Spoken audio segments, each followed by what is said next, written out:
Kasi ako, hindi ko linya to, pabrika ang linya ko. Namasukan ako sa pabrika. Hindi na ako pumasok.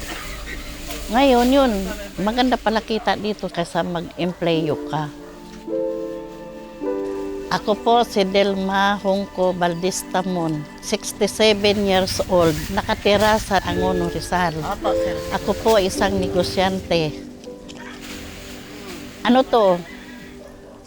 Hauling services. Hakot ako ng basura. Binabayaran ako ng kumpanya. Halimbawa, ito yung plastic ko, pinipilian ko sa mga tao. Tapos, inaano rin, binibili sa akin ng per kilo. Yun na, nabibinta ko rin. May bayar din ako. Ngayon, mayroon din ako binibiding doon, mga grocery. Ano rin to, malaki rin punan. Kasi may mantika, doon nga sa bahay pa yung ibang produkto. Mga grocery, mga dilata, tinapay, iba-iba. Mga gamit, puno to eh. Puno to. Yun na, nabibinta ko rin. May bayar din ako. Okay naman. Kahit paano, nakakabayad din ako sa inyo, sa utang. At saka may sobra din. Nung ako na maliit pa to, ako lang nag-isa nagpipili. Yung mga basura, tulad yan, maghahakot ako. Dungis-dungis ko niyan kasi ako lang mag-isa nag-ano tapos bibinta ko.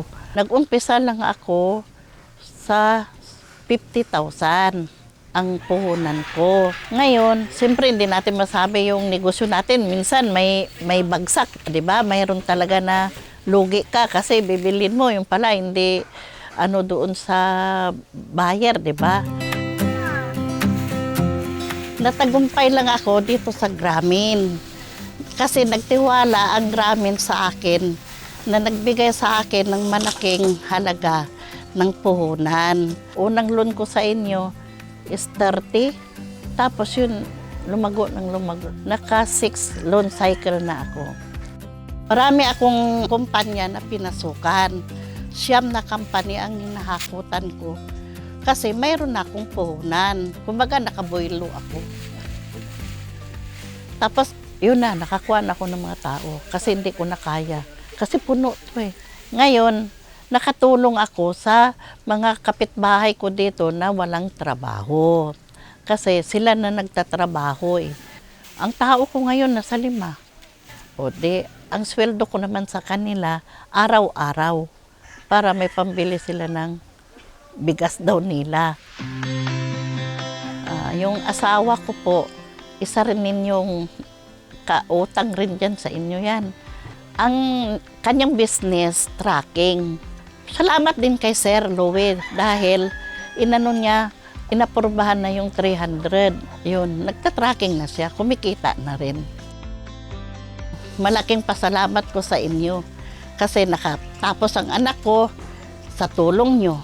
Kung hindi dahil sa inyo, sa Grameen, hindi ko marating itong negosyo na ito.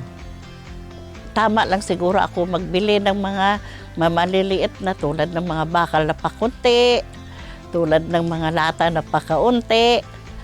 Ay sa tulong ninyo, lahat ng produkto nakuha ko.